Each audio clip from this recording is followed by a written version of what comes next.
Так, і питання-відповіді в кінці презентації. Тобто ми зробимо паузу, і ви зможете надати. Так. Далі ми можемо показати, як використовується штучний інтелект без написання жодного рядка коду вручну. В даному випадку якраз приклад в тому, щоб можна було б там деякий код вставляти в розробку і в ручному режимі, і середа розробки якраз це так побудовано, щоб розробляти в першу чергу вручну. Ну, в даному прикладі я хочу таку можливість продемонструвати, що ми можемо керувати штучним інтелектом, і завдяки цьому він все робить сам. І надихнути на розвиток у сфері економіки, бізнес-аналітики та цифрової трансформації даних. Тут я хочу підкреслити, що якраз знання економіки, бізнес-аналітики, цифрової трансформації допомагає в побудові таких інформаційних рішень, як ми побачимо. І тому це виходить на перший план. А технічні засоби переходять до штучного інтелекту. Ну і основне те, що ми можемо побачити в якості відмінності. Раніше ми задавали питання, як це зробити, а тепер ми можемо сказати, що я хочу знати. Тобто, замість того, щоб думати про те, як зробити технічні якісь засоби або там код програмування, чи наймати там програміста, якщо аналітику треба щось розробити, ми концентруємося на бізнес-завданні. Тобто наше на першу річ виходить саме бізнес-завдання. А такі системи, як Cursora і Agent, дозволяє там економісту або аналітику стати диригентом аналізу. З інструментом вже не код, який треба написати, а промпт, тобто чітко сформульоване завдання. Тобто ми формулюємо завдання, а агент вже пише за нас цей код. І раніше виглядала так картина, ручне кодування. Тобто ми формуємо якусь гіпотезу, так?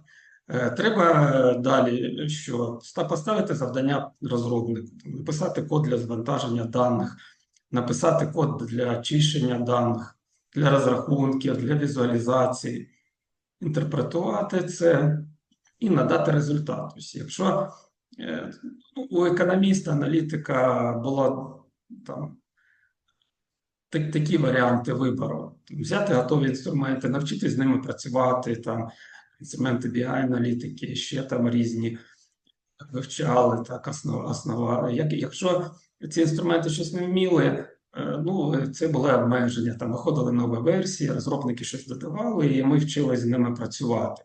Зараз ми можемо самі створювати якісь невеличкі проекти по аналітики, і ми побачимо, як за допомогою штучного інтелекту створюється продукт, що може вже використовуватися, розвиватись, вибудовувати якусь свою систему аналітичну з нуля. Тобто це продукт, який пишеться з нуля.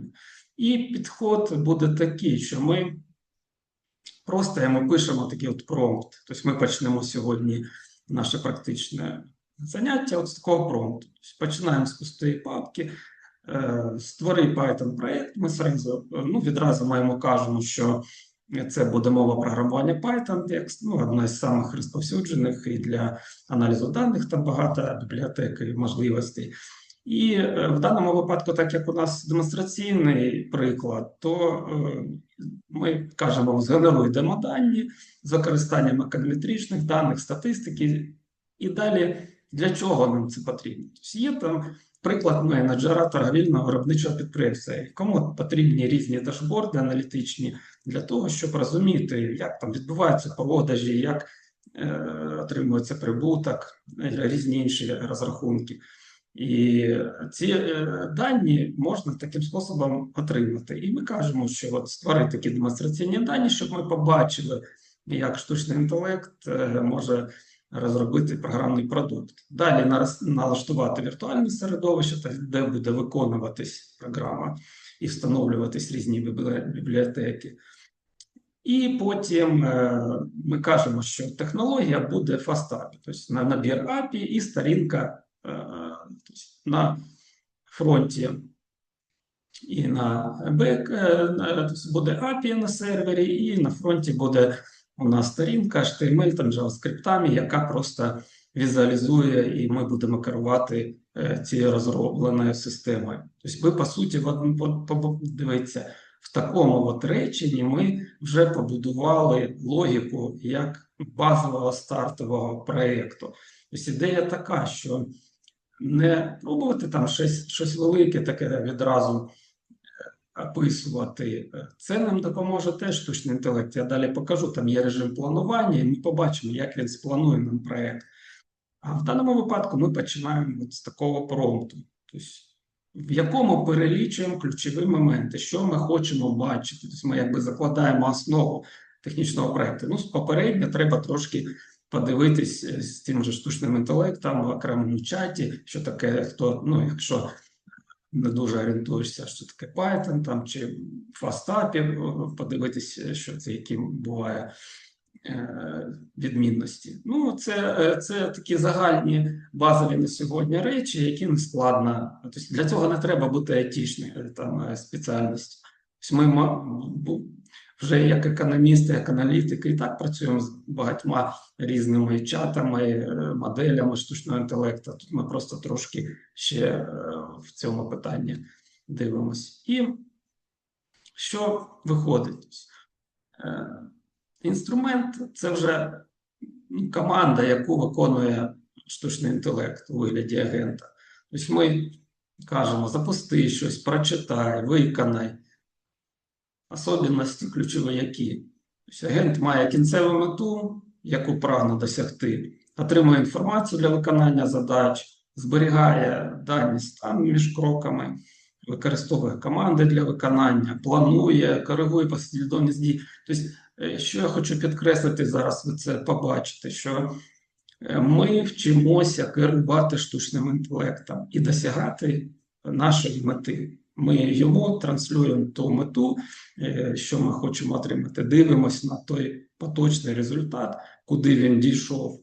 Дивимося, як він там виправляє помилки. Бачимо, якщо щось не так, ми кажемо, тут не так, тут виправ. І дивимося і вчимося якимось речами разом з ними, тобто і вчимо його досягати цю мету. Ну і от перед вами такий поки у вигляді скріншота. Це панель побудована з того промпту, який я показав. Тобто штучний інтелект створив цю аналітичну панель. У якості демоданих він згенерував декілька CSV файлів. Ну, CSV – це такий формат теж розповсюджений і багато де використовується для аналізу. І ми можемо вже цими даними скористуватися. Зараз я переключусь на повний екран і покажу вам далі, з чим ми будемо працювати.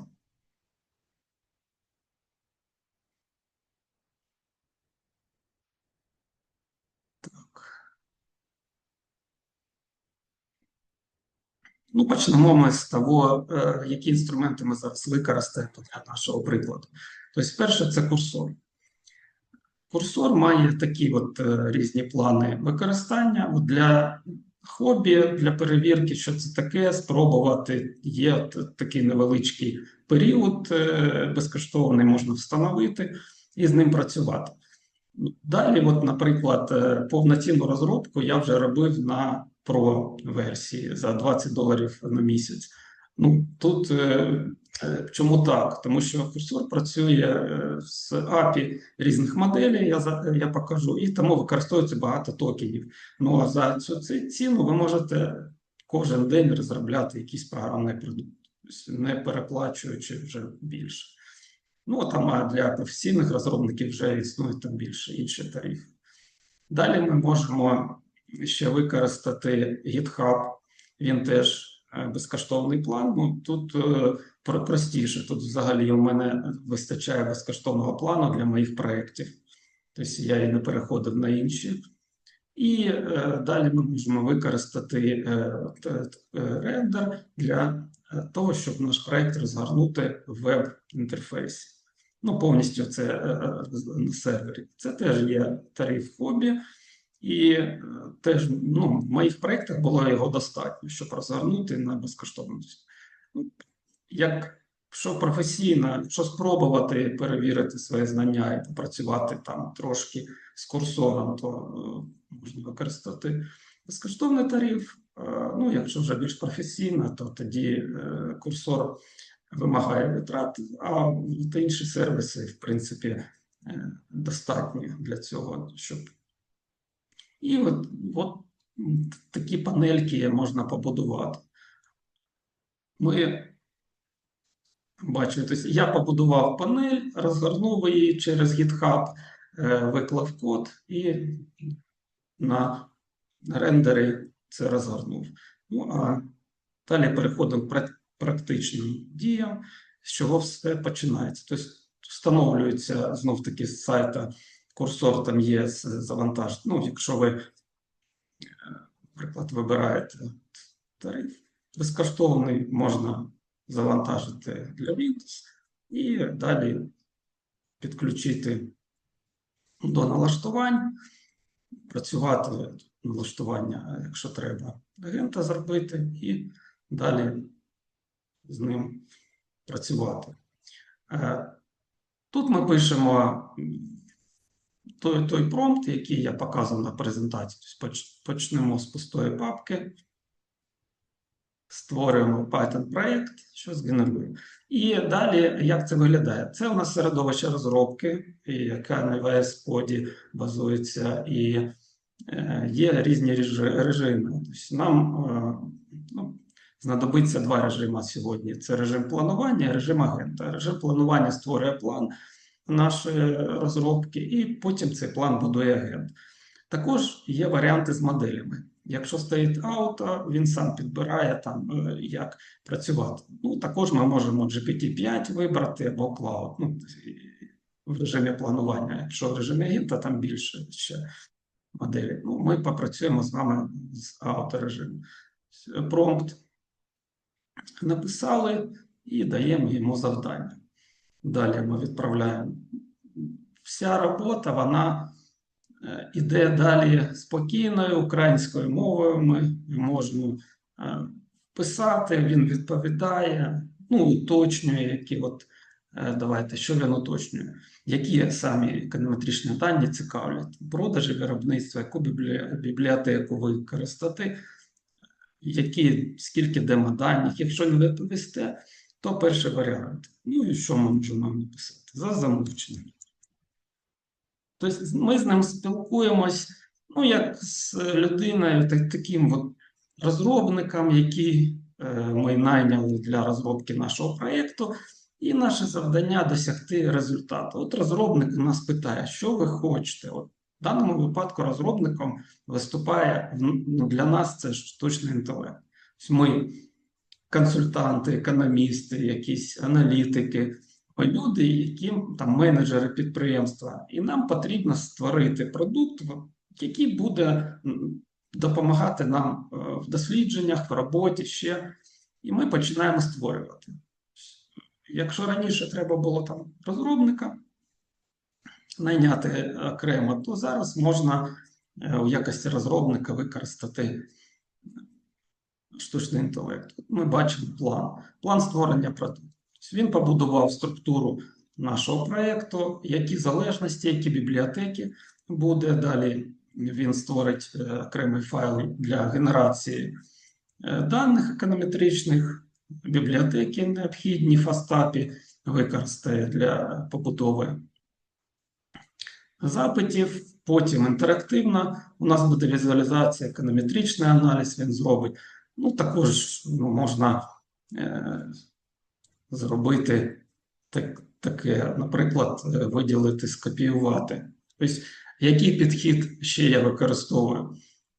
Для того, щоб паралельно вести проєкт, зручно окремо, наприклад, в Gemini. Цей проєкт теж почати. Починаємо проєкт. І надати йому цей план. В даному випадку він перевірить, може надати якісь рекомендації. Ну, ці рекомендації ми можемо знов-таки в курсор. В даному випадку Gemini можна теж використовувати безкоштовні версії. В принципі, тут не багато буде запитів. Ну, після того, як ми перевірили і нам підходить те, що запропонував, там технічні деталі, скрипти, і далі є кнопка побудувати. Подивимось, що нам ще Gemini скаже, структуру проєкту, інструкції. Він теж щось нам пише. Дуже детальний план, ми молодці. Ну і, в принципі, можна на цьому і завершити. Пусть він добудує відповідь.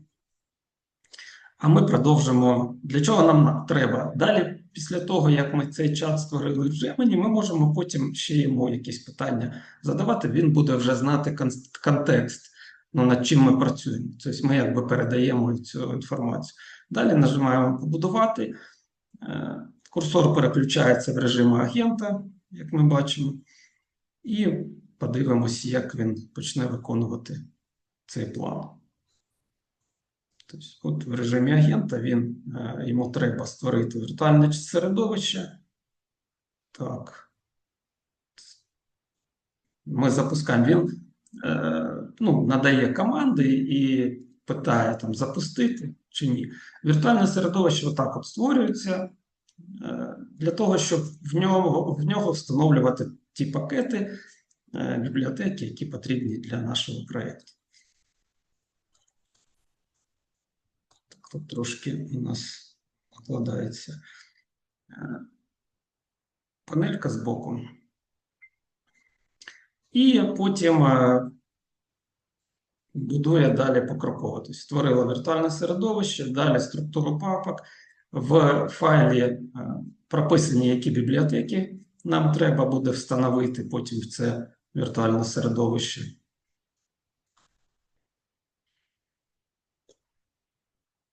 Давайте ми зараз зупинимо і пишемо далі, щоб він відобразив нам те, що він хоче. Так. От тепер він почав виконувати інші команди. Команди створює папку для основного проєкту, для того, щоб там, бачите, є такі нюанси. Він ще може не розуміти, що ми там працюємо в Windows, і це якісь нюанси з PowerShell можуть бути. І для цього використовується такий підхід. Так, додай правило курсор, що ми працюємо.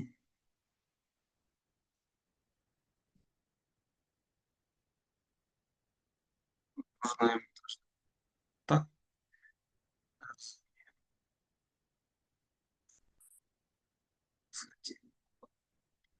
Сімка продовжує з того, що початись, і пробує створити далі план. Папки з всі необхідні файли. В чаті ми це можемо дивитися, що він робить, дивитися архів файлу зробив, він вже написав, як буде виглядати наш проєкт. Тепер він буде будувати файл-генератор даних. Тобто він будує згідно плану, який попередньо сам вже і розробив тільки будування. Він продовжує будувати ці об'єкти. І далі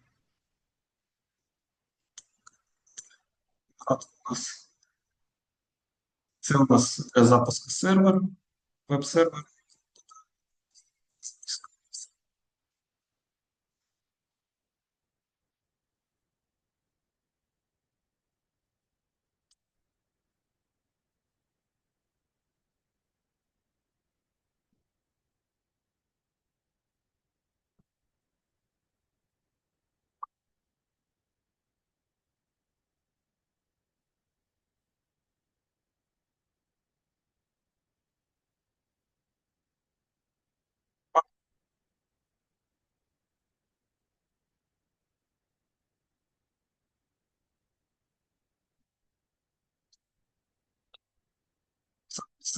статичні дані, виконує побудову.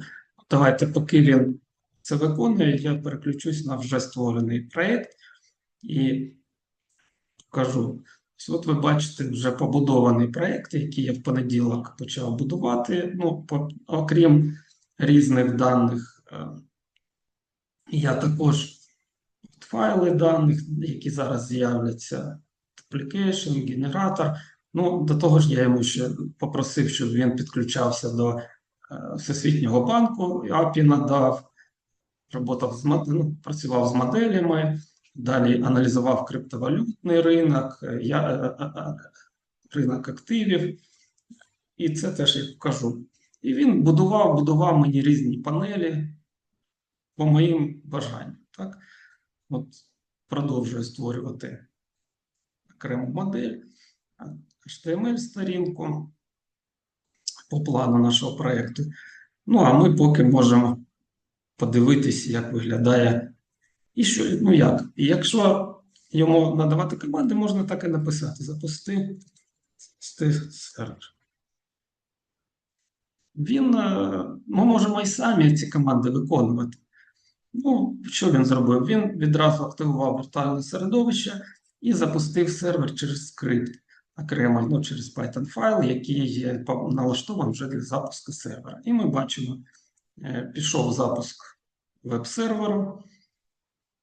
Далі він може і перевірити, що він запущений, так, виконати команду.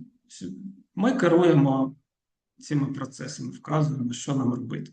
Ну, а після того, як сервер запущений, ми можемо відкрити. Бачите, він запускається на локалхості, на поточному ноутбуку для тестування. І цей економетричний дашборд побудований. Все повноцінно можна фільтри застосовувати, бачити різні графіки, розподіли. Далі я йому побудував він такий дашборд. Я на нього подивився, да, цікаво, кажу, а тепер додай панель як для перегляду файлів для перегляду. І от він доробив таку панельку. Я побачив, як класно я ці файли, з яких будуються, це свої файли, з яких будуються ці дашборди, я можу перевірити, от, подивитись тут. Далі я йому написав, давай додамо панель отримання економетричних даних з того банку. По країнам там. Ну, я йому кажу, зроби так. Він показники спочатку мені вивів. От показники там різні ми можемо. І це іде запити до Світового банку, до API. Це API безкоштовно і відкрите. Можна от побудувати і побачити, він по цим запитам отримав інформацію для ВВП, наприклад. Потім я йому кажу, от тепер нормалізовані дані. От він можна порівнювати різні країни. От ці всі фільтри, тобто деякі він сам зробив. Я подивився, да, подобається. Щось там не відповідає, я йому кажу, перероби там чи дороби. І от можна такі аналізи проводити, порівняння різні, тренди. Тобто ми в цьому рухаємося по різним панелям. Бо, наприклад, так, зараз запит пішов. Бо, наприклад, я йому далі ще думаю, а давайте спробуємо отримати дані по криптовалютам. Це цікаво, зараз криптовалюти постійно змінюються.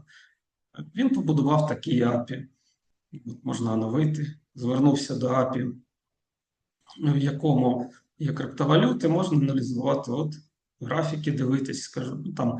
Він спочатку просто побудував табличку таку, да? Потім я йому кажу, додай, щоб я міг клікати по кожній валюті і бачити такий графік. Він це доробив. Тому кажу, мені щось не зрозуміло, як час завантаження, не бачив я. Додай, щоб виводило там така дата, час. Потім вибір валют. Кажу, давай, мені зручно буде отак переключитись між валютами, і воно там оновилось. Потім, щоб тут виводило валюту з боку. Тобто ми дивимося на результат і направляємо, що ми хочемо ще. Ну і сьогодні я ще додав такий фінансовий ринки Яхо-Фінанс. Підключись до API Яхо-Фінанси, давай ще проаналізуємо фінансові ринки. От які там акції, як вони з часом змінюються. Ну, показати.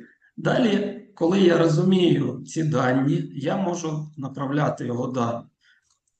Як, наприклад, побачити от API моніторинг. API моніторинг, це я теж його попросив, кажу, я от хочу бачити, які ж ти запити робиш до Світового банку.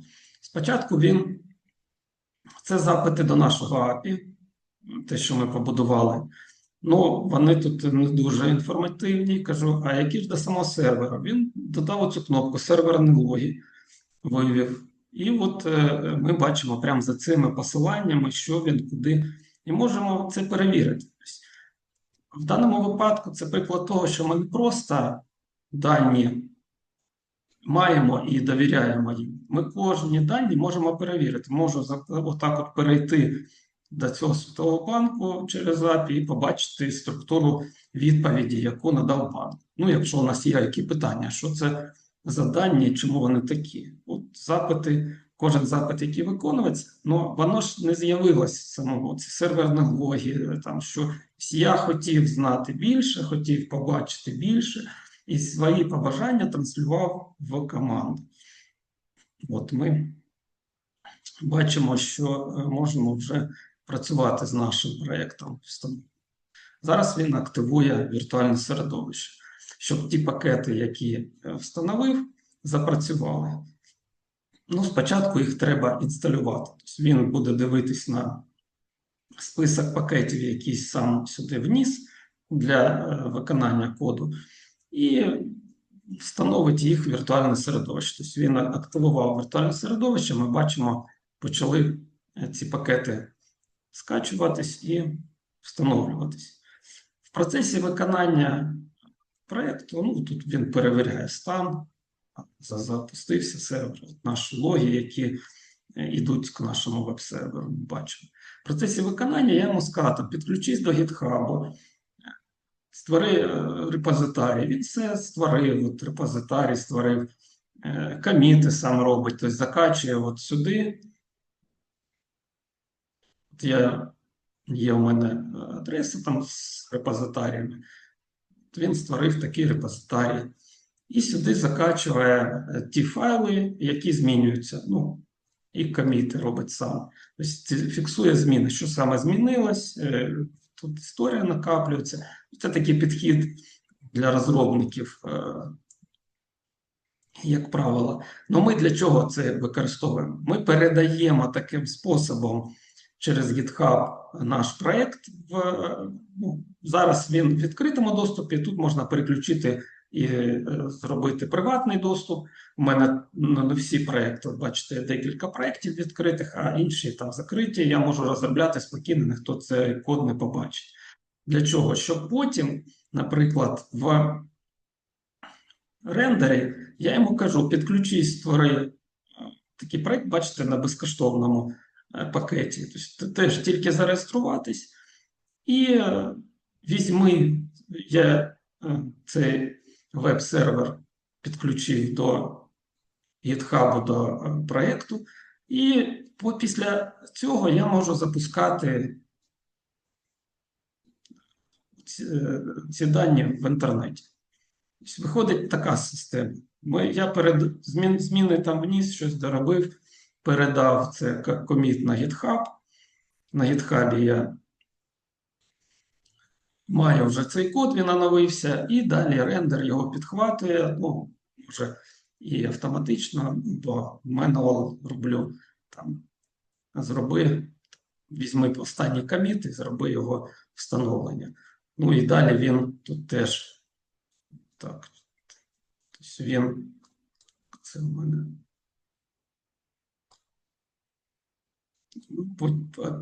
отак.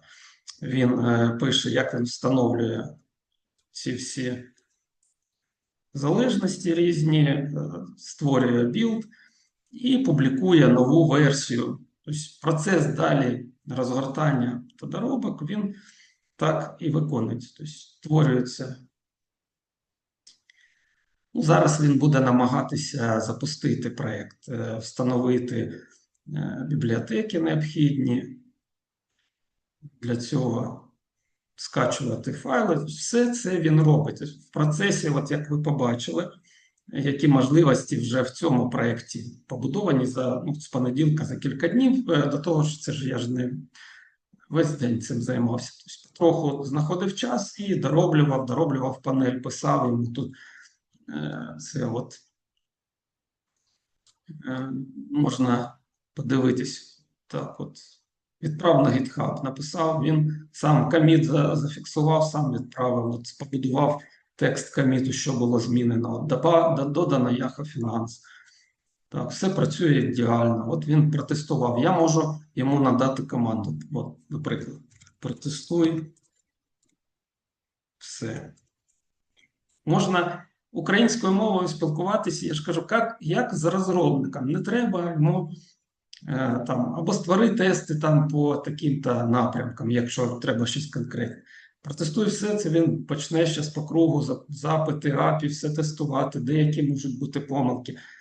Ще зручна є така штука, як, наприклад, панель дослідити тут можемо в Firefox, наприклад, і в консоль показує, як виконується це. І якщо тут теж ми бачимо якусь помилку, можна прямо її копіювати, вставляти йому сюди, кидати, і він буде аналізувати, що це за проблема, як вона виникла. Тут просто деякий час встановлення пакетів буде, і потім запрацює вже сам сервіс. Ну, я можу ще простий варіант показати. У нас часу не так багато, щоб ми, може, не встигнемо до кінця. Ну, я такий простий варіант побудував, і це у нас теж на рендері.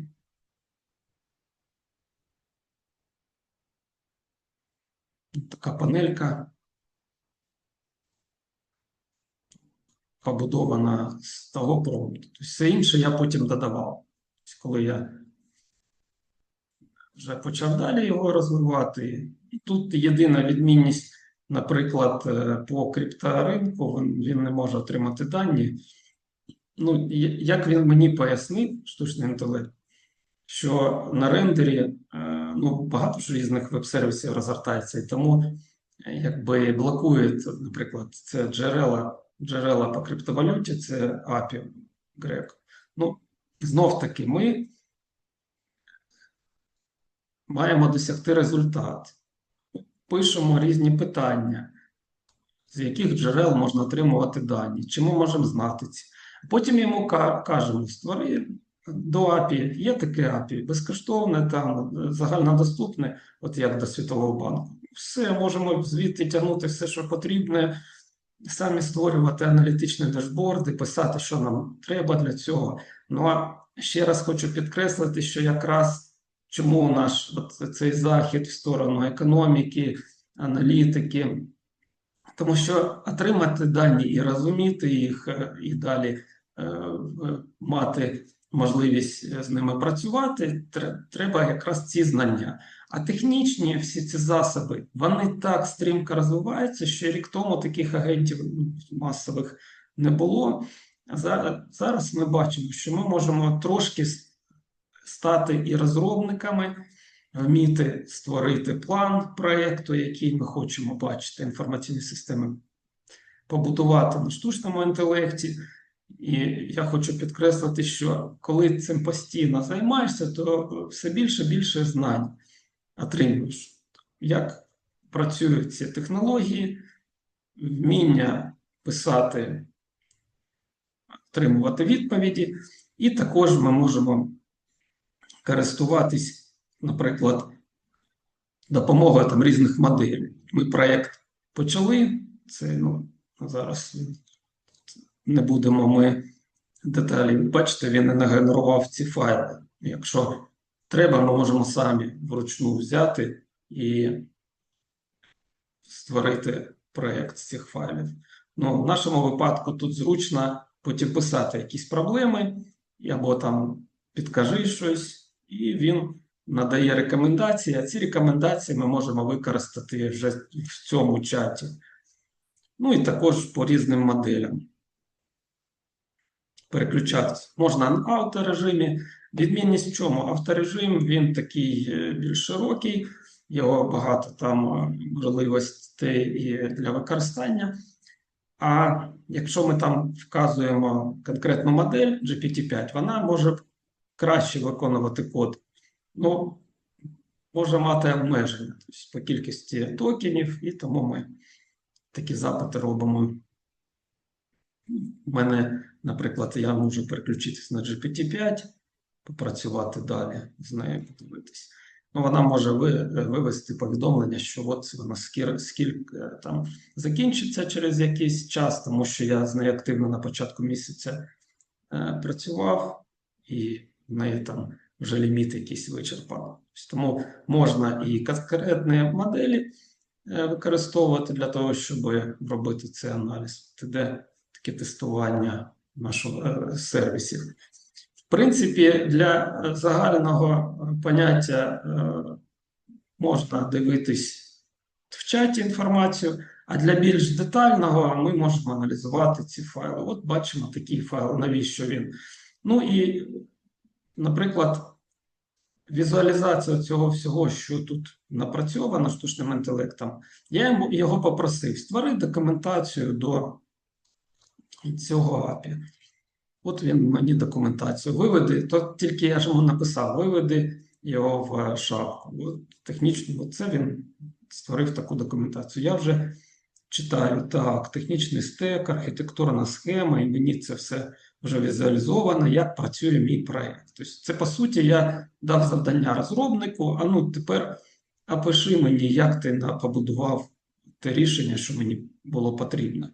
Ну, в технічному проєкті. Він от мені це все описав. І це зайняло там кілька хвилин. Так?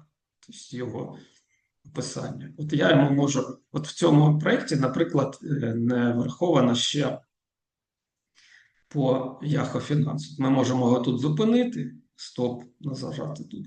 Коли ми бачимо, що штучний інтелект щось робить не те, там не туди полізти, чи якісь коди писав, ну ти ж дивишся, що він виконує.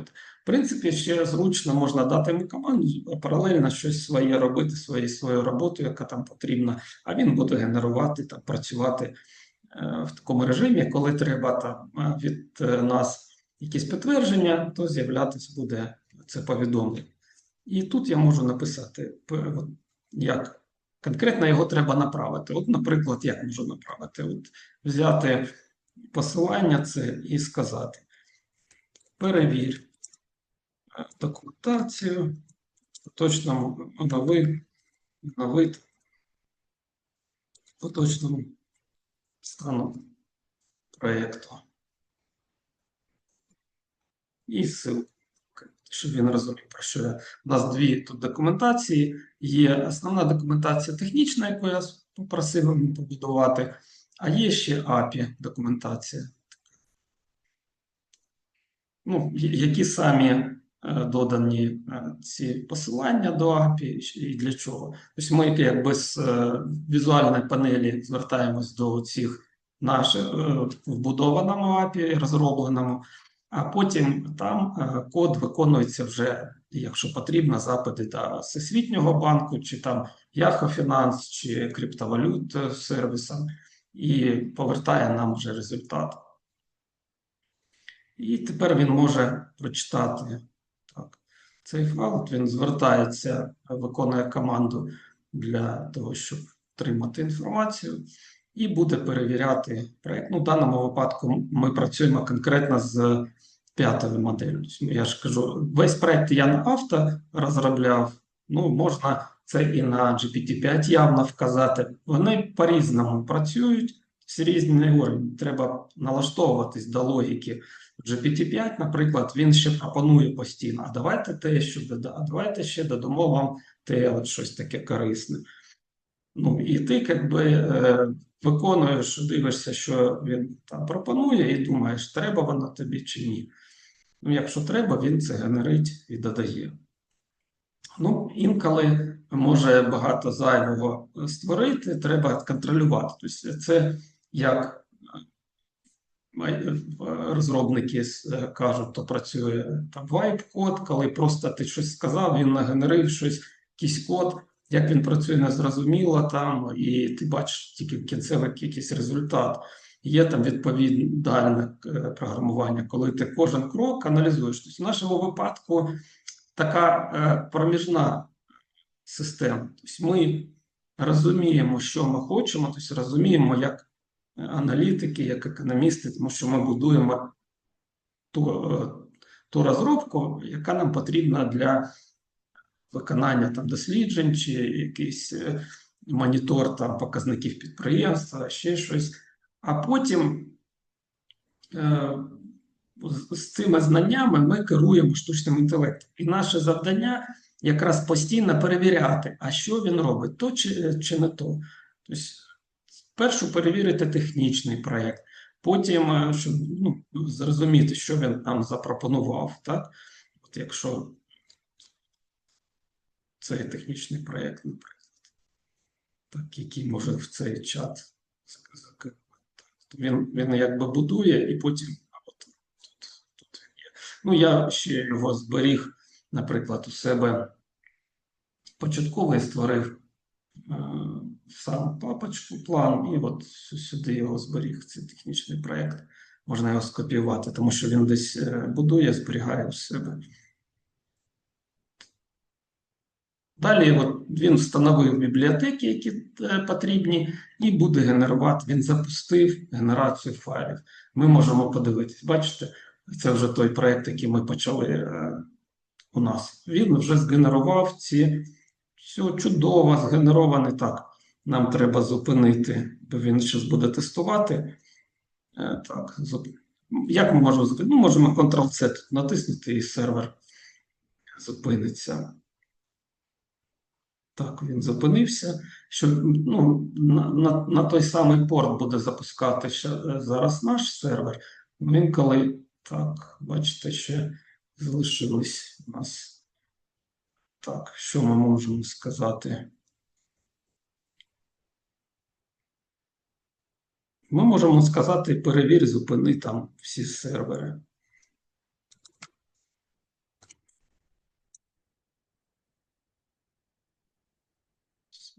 В принципі, всі наші ідеї, які в нас виникають, там, або там логіка управління штучним інтелектом, можна перевіряти, дивитись, він там проаналізує, які можуть бути запущені, і виконає. В даному випадку нам треба тепер запустити, що пропонує в новому проєкті. Запустити наше рішення вже побудоване на цьому ж самому порті 8000. А у нас там висить з цього проєкту сервера, можуть висіти. Тому ми зараз він може перевірити. GPT-5 він трошки по-іншому, хоча теж може аналізувати, які були запущені сервіси. Якщо кілька разів я запускав, там генерував, і потім він може це все зупинити. Тобто він сам виконає команду, яка зупиняє процеси і очищує тим самим всі для нового запуску. Давайте спробуємо в цьому проєкті запустити те, що ми побудували. Тобто запускається сервер. Можна, він пише інформацію тут в чаті, можна тут натиснути стрілочку і побачити, помилка виникла. Тобто він якби запустив, але немає цього модулю. Йому можемо цю помилку скопіювати і надати, щоб він подивився. Тобто не чекати, як далі, а він бачив скрипт. Чому? Тому що він не активував віртуальне середовище. Він запустив. І ми можемо додати в правила проєкту, написати «Додай правила проєкту».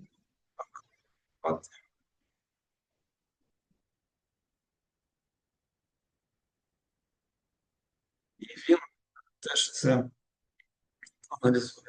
В нашому випадку вже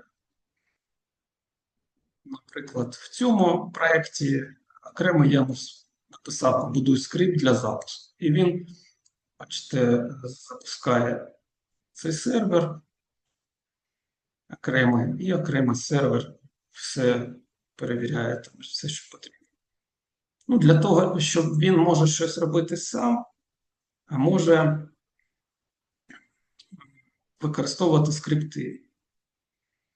Так, от активував він віртуальне середовище, потім запускав він, щоб правильно активував. От скрипт запуску він створив для цього. І тепер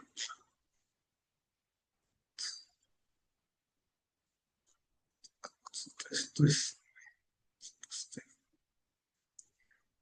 Бачите, пише, що молодець, там все зробив.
У вас пропав звук, вас не Вячеслав чутно. Юрійович, так, у вас знов пропав звук, я теж тільки хотів сказати.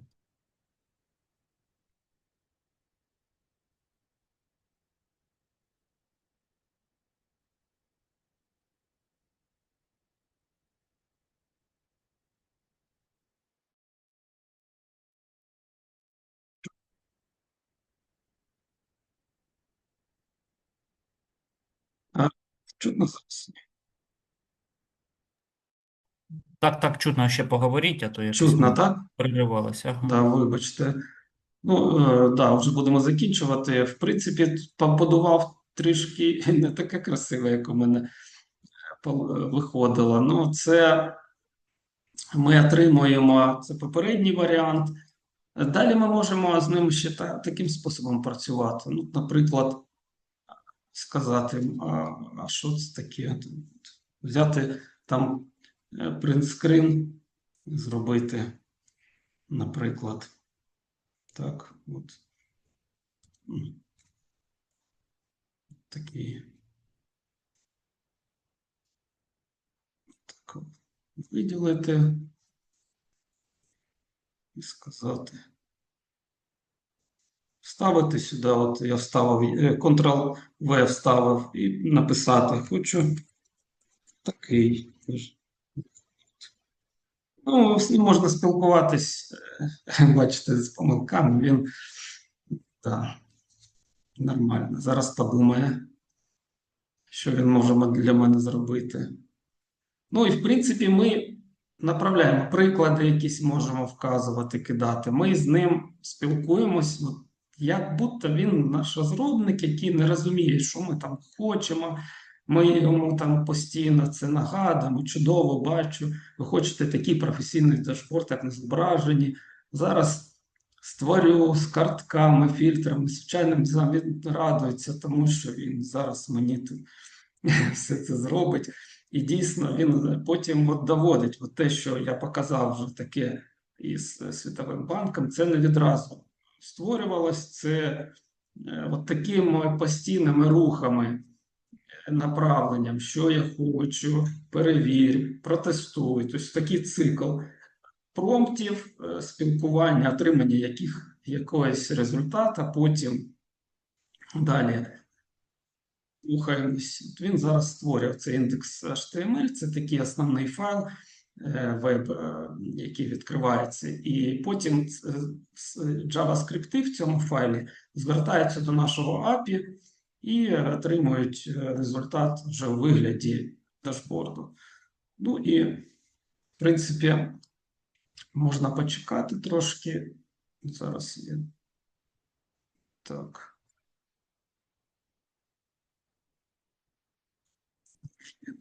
Скільки він, як правило, він достатньо швидко працює.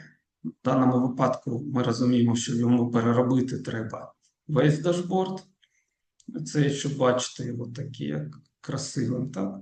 Ну, от, в першому випадку, коли я робив, він відразу такий мені панельку створив сам.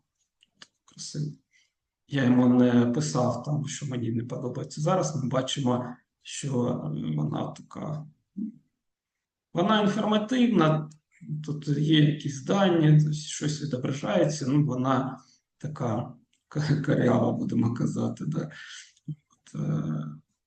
Тому, звичайно, краще більш. От він переробив. Бачите, зеленим показує, що 384 він рядка додав, 217 видалив. Тепер стилі оформлення зробить. Це він основну HTML-сторінку. Ще є стилі, де він красоту зараз нам зробить в стилях. Ну і якщо подивитись на інші дані, що у нас є модель для виводу з даних, ну там ці файли, які так, відкрию оновлення. От бачите, я думаю, що ми досягли. Тобто, простим прикладом він все зрозумів, які нам більш сучасний дашборд треба, фільтри різні ми можемо використовувати. Буде теж у нас категорія. Ну, якщо щось знову не працює, наприклад, так, от я щось нажав, в мене не запрацювало. Тоді я йому пишу, там, перевір, ця кнопка не працює, чому воно там не виводить. Да? От, тут, бачите, працює нормально. Ще якась помилка вискочила, дивлюсь на цю помилку, або відкриваю тут консоль дослідити, а от, бачите, якась помилка, що це таке. Тобто мені, як людина, яка ставить завдання розробнику, це не зрозуміло. І вникати туди теж немає сенсу, тому що для цього є розробник. В даному випадку мій розробник – це штучний інтелект. От, застаріла версія, новлю на новішу. Він випрацьовує ці помилки. Просто треба бути уважним і дивитися, якщо щось не виходить. Таким способом. Ну і потім вже на завершення скажу, що я йому пишу підключити, тобто як ми можемо швидко зараз це розробити. Ну, дашборд. Тепер відкрию оновлення. Ну, давай, відкрий вже. Хоче мені показати, похвастати своєю роботою. Так, відкрив. Ну, нехай вже так залишиться. Пише тепер, що ж він зробив, який він молодець. Так. А ми йому скажемо, тепер так. Курсор вже підключений, зараз ми йому так напишемо. Я вже підключив курсор до GitHub, тому вже включено. GitHub, створив публічний проєкт.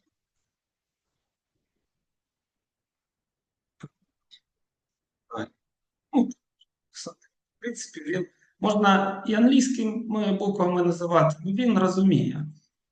Він ініціалізує зараз нам проєкт. Так, створю.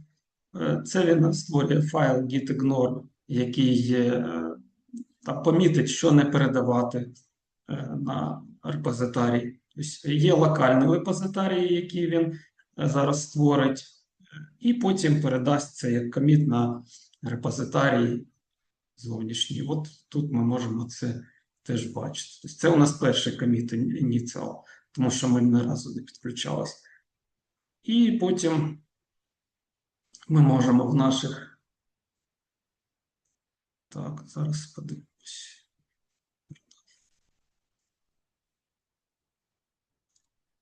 Так, перший. Як він проєкт?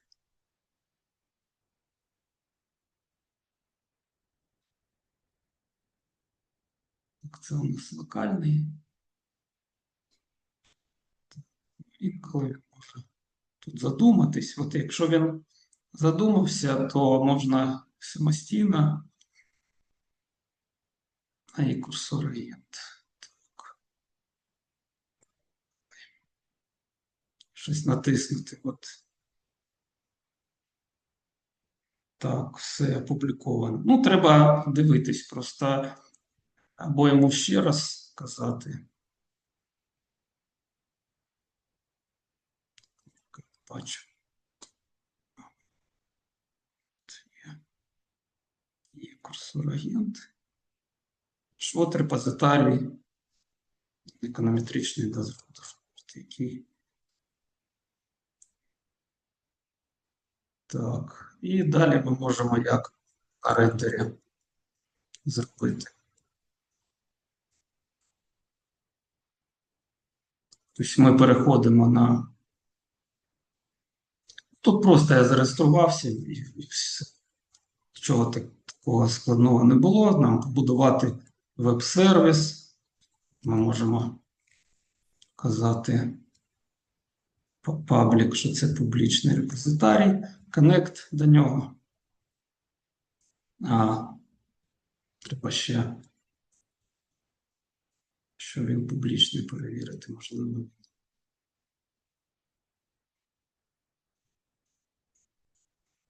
Є як приватний. Переключити на публічний. Ну, в даному тут буде складна зараз у мене переключення, я вже не буду, тому що треба авторизуватись, це вже не буду далі показувати. Я покажу просто, створюється веб-сервіс, от таким способом додається веб-сервіс, там налаштування. І взагалі я ще робив так, тобто тут можна вже зупинитись, щоб він не думав, і написати «Створи для публікації».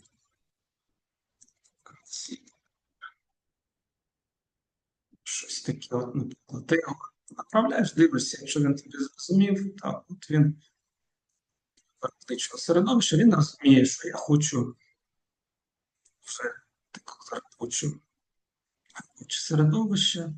Ну, для альтернативної там ще створить файл. Ну, взагалі, от рендер каже, які команди для запуску, там вводити при налаштуванні веб-сервісу. Це все README оновить, пише, як встановити на рендер. Він тут все розписує, далі дивишся цей приклад і все.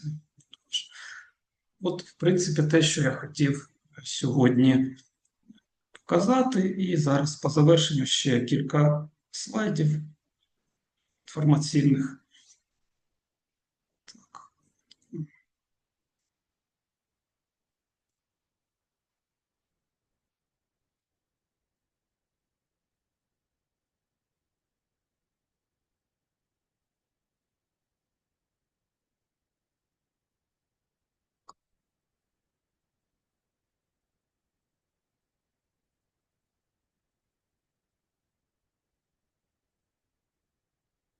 Так, ми зупинились на цьому, тобто побудували панель. Ну і тут у нас такий слайд з інформацією. Можна долучатись до нашої групи підприємництва та економіка для абітурієнтів, в першу чергу, можна студентам. Там будуть публікації різних заходів, які далі такі цікаві буде проводити кафедра.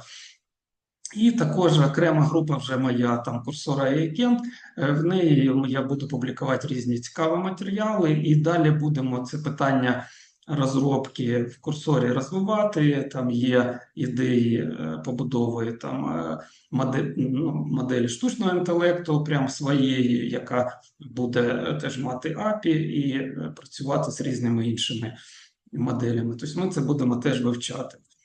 Ну, також у нас є така бізнес-школа в Сумському державному університеті, тому долучайтесь, і якому буде цікаво, посилання є.